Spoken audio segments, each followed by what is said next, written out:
ये है माई audio bits, ध्वनि ग्रंथालय का दुनिया।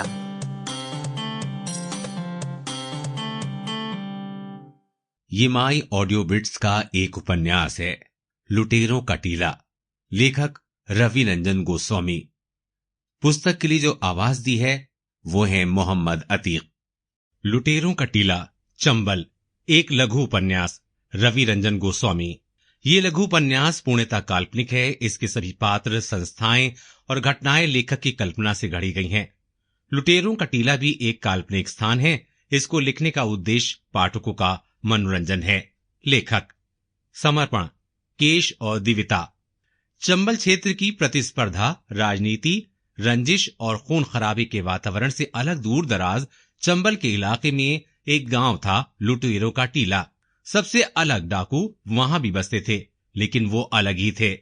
चैप्टर 1, एक अफवाह। 1 दिसंबर 1982, झांसी। सर्दियों के दिन अपराह्न 2:30 बजे का समय था। मैं अपने एक खास दोस्त राजेश की साइकिल पर आगे बैठा था। राजेश साइकिल तेज चलाने की कोशिश में तेजी से पैडल मारता हुआ हाँफ सा रहा था। सर्दियों के दिन थे, किंतु हम दोनों के माथे पे पसीना था। इसकी एक वजह ये थी कि हम लोग गर्म कपड़ों से लदे हुए थे। दूसरा डर था कि सिनेमा के मैटनी शो के लिए देर न हो जाए।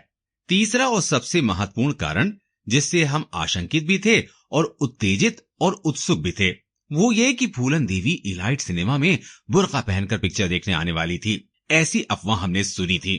हम लोग इलाइट सिनेमा ही जा रहे थे, जिसमें अमिताभ बच्चन की फिल्म नमक हलाल लगी थी। उस समय हम लोग अपने किशोर अवस्था में थे और हमारी कल्पनाओं के घोड़े बड़ी तेज गति से दौड़ते थे। बेमई हत्याकांड के बाद और फूलन देवी के आत्मसमर्पण के पहले उनके बारे में विभिन्न प्रकार की अफवाहें उड़ती रही थीं। लक्ष्मीबाई पार्क से थोड़ा आगे पहुंचते ही इलाइट चौराहे पर लगी नेहरू जी की प्रतिमा का आकार दिखने लगा। कुछ ही मिनटों बाद हम दोनों इलाइट टॉकीज के पास थे। हम लोग टॉकीज के बाहर एक तरफ खड़े होकर आपस में विचार करने लगे कि पिक्चर देखी जाए या नहीं। टिकट की लाइन में कुछ बुर्का पहने महिलाएं भी खड़ी थीं। तभी वहां पर एक पुलिस की जीप आकर रुकी। दोनों ही बातें एक दम बिल्कुल सामान्य थीं, लेकिन उस दिन हर बुर्के वाली महिला में हमें फूलन देवी का शक हो रहा था और ऐसा लग रहा था कि पुलिस की उपस्थिति भी फूलन देवी को पकड़ने के लिए है।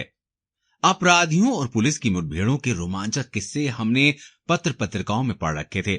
हम लोग वास्तव में डर गए कि कहीं पुलिस और फूलन देवी की मुठभेड़ हो गई और हम उसके बीच में फंस गए तो।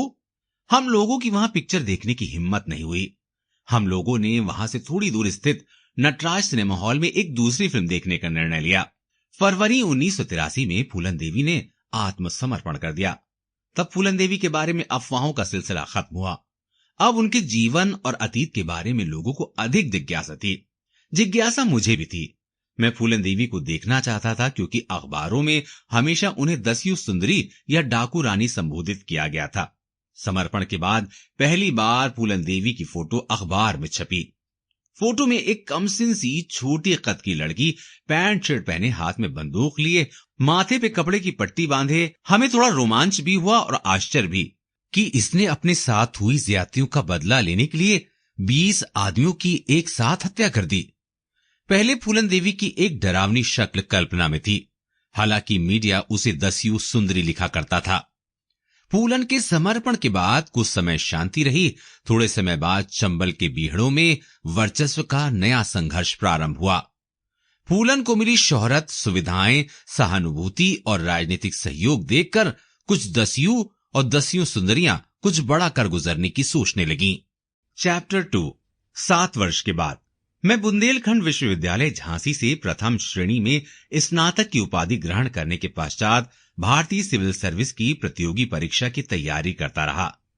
दूसरे प्रयास में मेरा सिलेक्शन भारतीय पुलिस सेवा में हो गया। ट्रेनिंग के बाद मेरी पहली पोस्टिंग सहायक पुलिस अधीक्षक के पद पर ग्वालियर में हुई। घर के इतने पास पोस्टिंग की मैंने कल्पना नहीं की थी।